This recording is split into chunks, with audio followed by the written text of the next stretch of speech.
Welcome to the Deep Dive.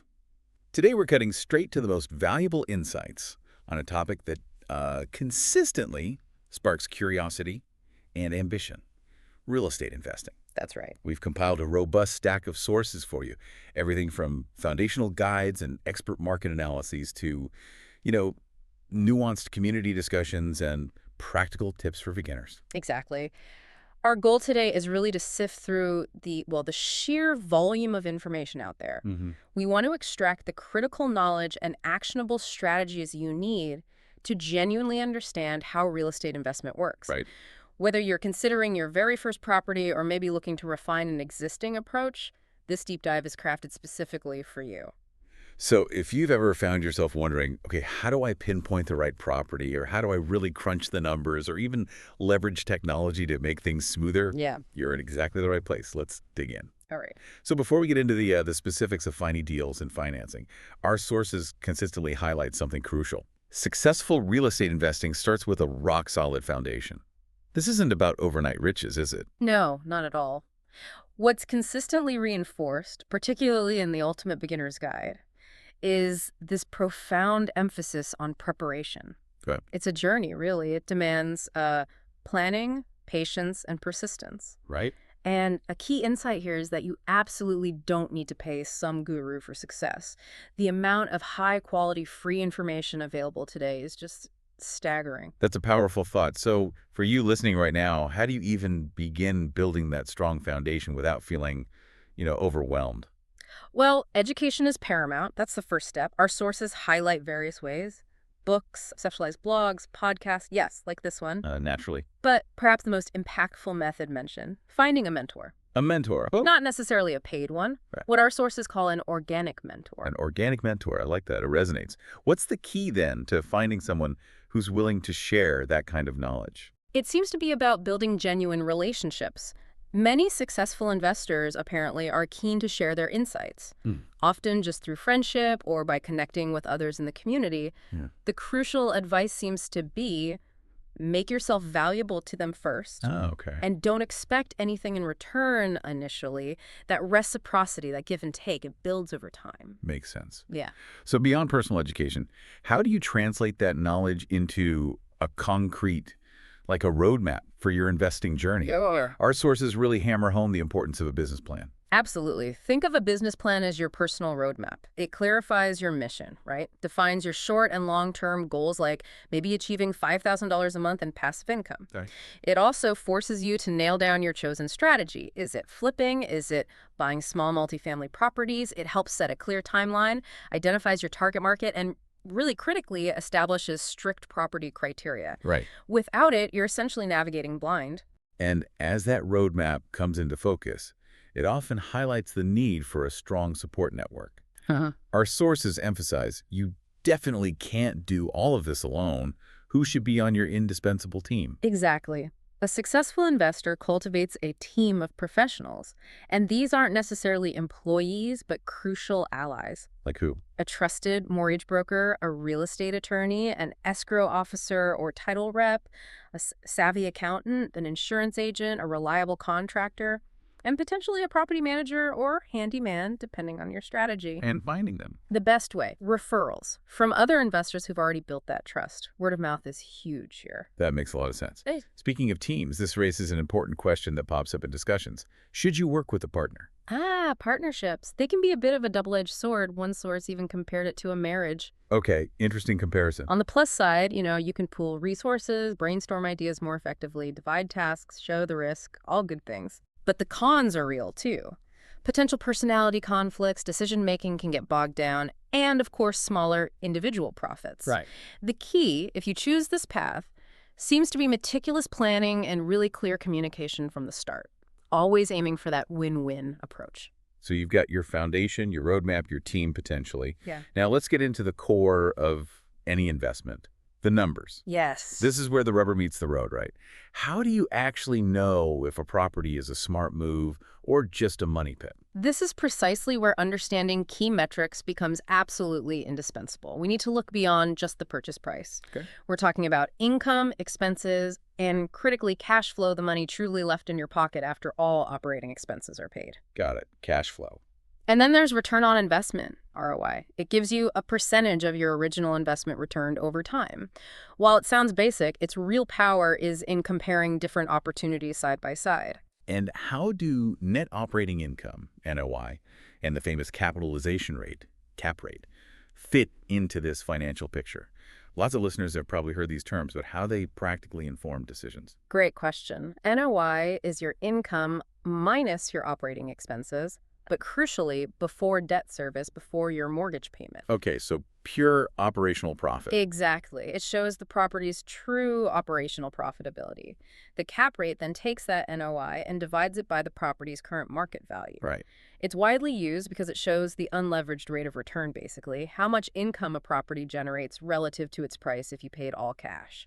But there's a catch. Well, yeah, a fascinating point from a Reddit discussion we found highlights a crucial nuance. A low cap rate, say 3.75% on a $400,000 property with $15,000 NOI, might look pretty poor at first glance. Seems low. But if you only invested $100,000 of your own cash and leveraged the rest, that same $15,000 NOI suddenly translates to a 15% return on your original investment, your cash-on-cash return. Ah, okay. Big difference. Huge difference. It really highlights the distinction between the asset's overall return and your personal cash-on-cash return. It's vital to know which perspective you're taking, you know? That's a fantastic distinction. So when you're doing a quick and dirty evaluation, maybe sifting through dozens of properties, our sources mention a few rules of thumb, quick filters, basically. Exactly. These aren't hard and fast rules, but they're excellent starting points, great initial screens. Like what? The 2% rule. It suggests your monthly rent should ideally be around 2% of the property's purchase price. So a $100,000 home aiming for $2,000 a month rent. Right. Then there's the 50% rule. This is a vital reminder, especially for new investors. It suggests roughly half of your gross rental income will likely go towards expenses before the mortgage payment. Wow. Half. Roughly, yeah. It's important because, as the source notes, expenses almost always cost more than anticipated. Helps avoid nasty surprises. Good one to remember. And finally, mainly for house flippers, there's the 70% rule. It basically dictates you should pay no more than 70% of the after-repair value, ARV, minus the estimated repair costs. Can you give an example? Sure. A property with a $200,000 ARV that needs, say, $35,000 in repairs. Okay. You shouldn't pay more than $105,000 for it.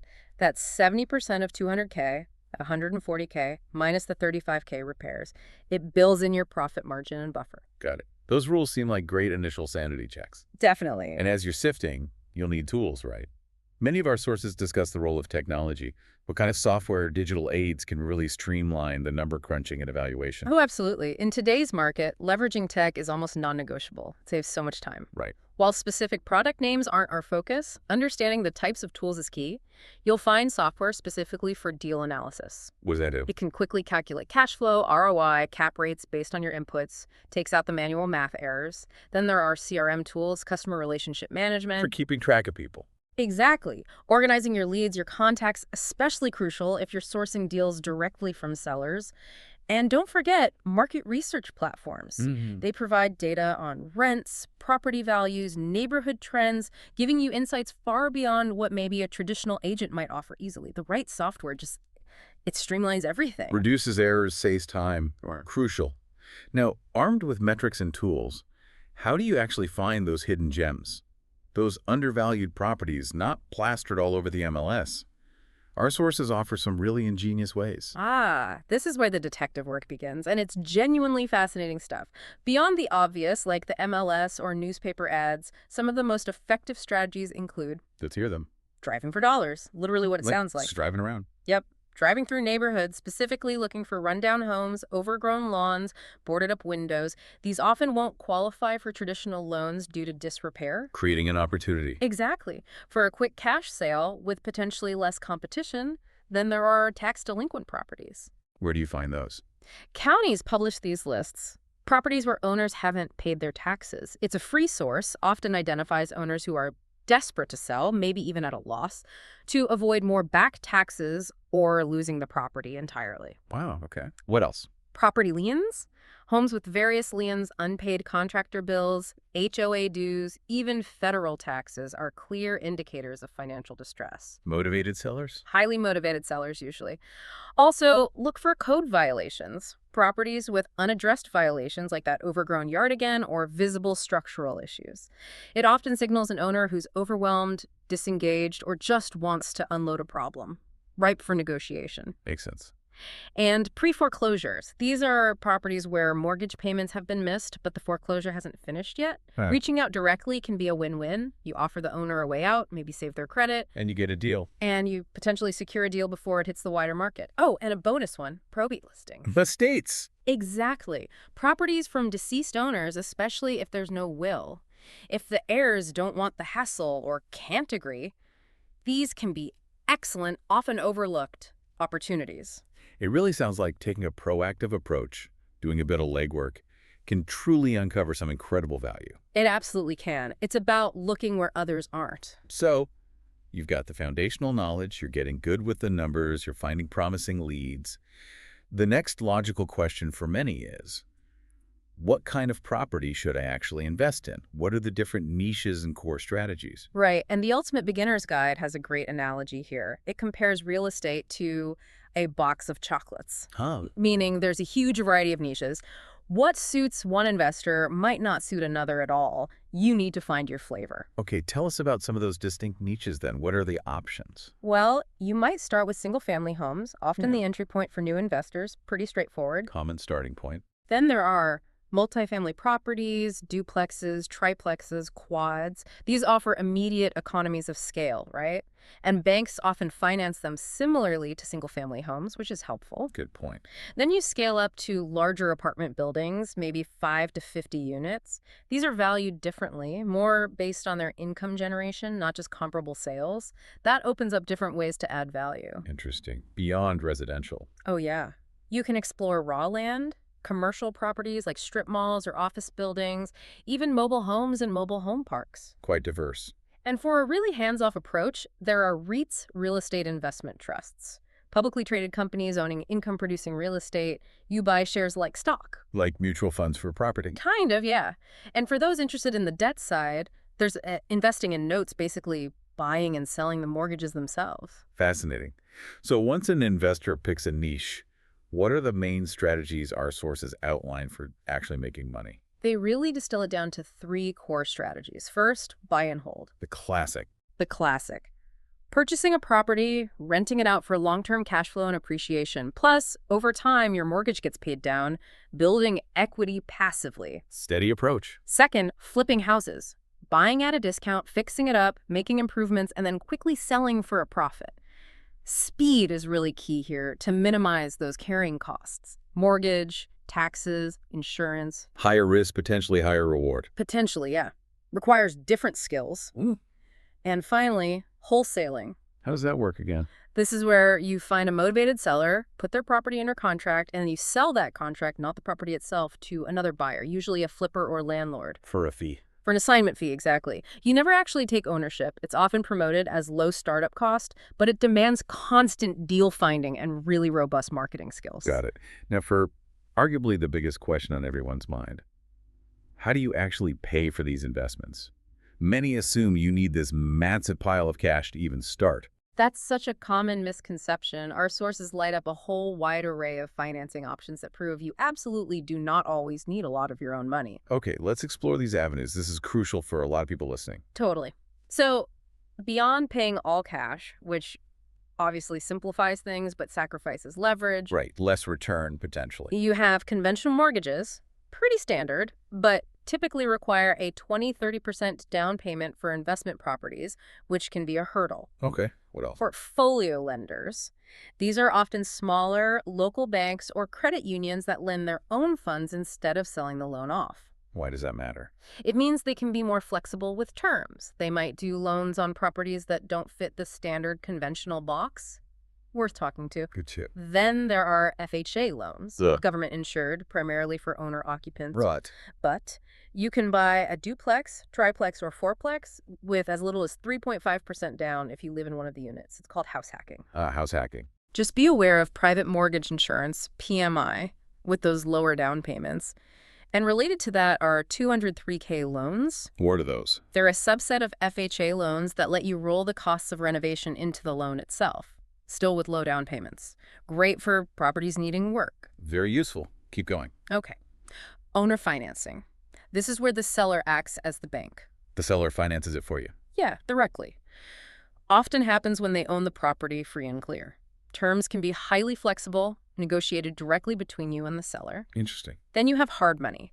Short-term loans, usually from private businesses or individuals. What's the catch? They're based more on the property's value, the asset itself, not so much your personal credit.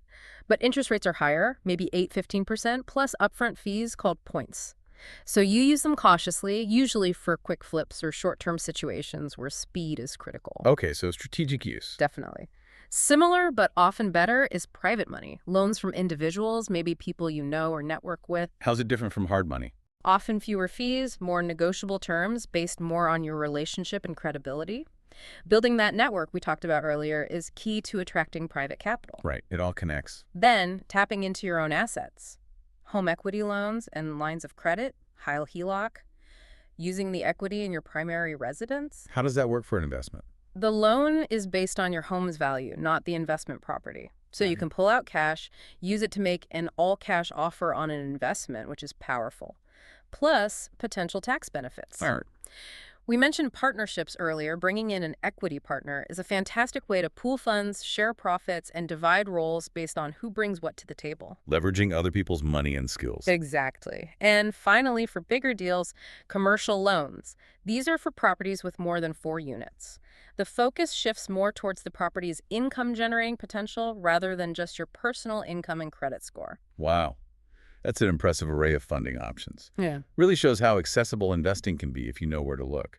Absolutely. The "I don't have enough money" excuse often doesn't hold up if you get creative. Okay, let's fast forward. You found the property, you've brilliantly financed it. What's next? How do you market it if you're selling? Or what are the longer-term plans for eventually exiting an investment? Right, because you're not usually in it forever. Marketing is absolutely crucial, and interestingly, it begins with what one source calls your greatest marketing tool, yourself. Meaning your reputation. Exactly. Building your personal brand based on honesty, integrity, and professionalism within the local investor community. People want to do business with people they trust. Makes total sense. How does one effectively do that marketing in practice beyond just being a good person? Well, beyond showing up and networking in person at local investor clubs, online platforms are huge now. BiggerPockets.com gets mentioned a lot, various social media groups specific to investing. Building an online presence. Yeah. This all feeds into what's known as the marketing funnel, a structured process designed to, convert strangers you meet online or offline into actual valuable business relationships, whether that's finding deals, partners, or buyers. And what are some of the most effective channels within that funnel that our sources highlight for finding sellers or buyers? Direct mail is a massive one, still very effective, apparently. Sending letters. Yeah, sending targeted postcards or those kind of informal-looking yellow letters to specific lists, absentee owners, people with vacant houses, probate leads, pre-foreclosures, expired listings from the MLS. Highly targeted. Very. And the key is consistency. People rarely respond to the first mailing. You have to hit them multiple times. Then there's online advertising. Like Google Ads, Facebook ads? Exactly. Platforms like Facebook and Google Ads let you do highly targeted pay-per-click campaigns. You can target by location, interest, demographics. And only pay when they click. Right, which makes it very efficient. Building a professional website or even just a simple landing page is also highlighted as pretty essential for capturing those online leads and looking credible. So once you're in a deal, you also need a clear vision for how you'll eventually get out. Our sources make it clear that starting with the end in mind is crucial. What are the common exit strategies? Yeah, thinking about the exit before you even buy is smart. While some investors might aim to hold properties indefinitely, passing them down, most will eventually sell. Having a predefined exit strategy just minimizes surprises and maximizes options. So what are the main ways to actually conclude a deal? Okay, the most common is probably traditional selling with a real estate agent. You list it on the MLS, pay the commission, typically around 6%, standard stuff. Okay. You can try selling for sale by owner, FSBO, to save on those agent fees. but the trade-off? You might lose that broad MLS exposure, which gets your property in front of the most buyers, unless you use one of those flat-fee MLS listing services. Gotcha. What about more creative options? Definitely. Selling with seller financing is one. This is where you, the seller, act as the bank. Like you mentioned for buying. Exactly. The flip side, you receive monthly payments directly from the buyer. This can be really appealing to buyers who maybe can't qualify for a traditional bank loan, and it can offer potential tax benefits for you as the seller, spreading out the capital gains. Any drawbacks? Well, it's generally only viable if you own the home free and clear. Most mortgages have a due-on-sale clause, meaning the bank wants the loan paid off when you sell. Seller financing usually violates that. Ah, important detail. What else? Then there are lease options, sometimes called rent-to-own. It's a two-part agreement. How does it work? There's a standard lease agreement plus an option contract that gives the tenant the right, but not the obligation, to buy the property at a predetermined price within a specific time frame. And they pay for that option. Yes, they pay a non-refundable option fee upfront, which gives you some cash flow and commitment. This can be a great short-term exit in a slow market, and it often encourages tenants to take better care of the property since they might buy it. Sounds good, but are there risks? There are. You still own the property, so you have landlord responsibilities. There's a risk the tenant doesn't buy, leaving you back at square one. And there can be legal complexities or even potential due-on-sale clause issues depending on how it's structured. Need good legal advice there. Right. One more. And finally, a big one for savvy investors, especially in the U.S. 1031 exchanges. Tax deferral. Exactly. This allows you to defer paying capital gains taxes on the profit from selling one investment property. If you reinvest those proceeds into another like-kind investment property within specific timeframes and rules, it's a powerful tool for growing a portfolio tax efficiently over time. Wow. Okay. You've just navigated a truly comprehensive deep dive into the entire world of real estate investing. We covered a lot of ground. We really did. From cultivating that essential foundational mindset and crafting a precise business plan, to deciphering those sometimes tricky financial metrics, utilizing smart software tools, and exploring all these diverse strategies for finding, funding, and ultimately exiting deals, you listening now have, I think, a really robust framework for understanding this complex landscape. Yeah, grasping these concepts really equips you with the confidence to not just enter the market, but to make genuinely informed choices and navigate it strategically. It's about, empowering your knowledge with actionable insights. And remember, as one of our sources powerfully stated, the hardest thing to do in any new venture is to get started. It's so true. It really is. Analysis paralysis is real. So what specific, immediate action will you take today, right now, to move closer to your real estate investing goals? Yeah. Whether it's carving out 30 minutes tonight to research your local market, identifying one potential mentor to reach out to tomorrow, or maybe just diving deeper into one of these fascinating topics like, say, 203K loans. Whatever it is. The journey truly begins with that very first deliberate step.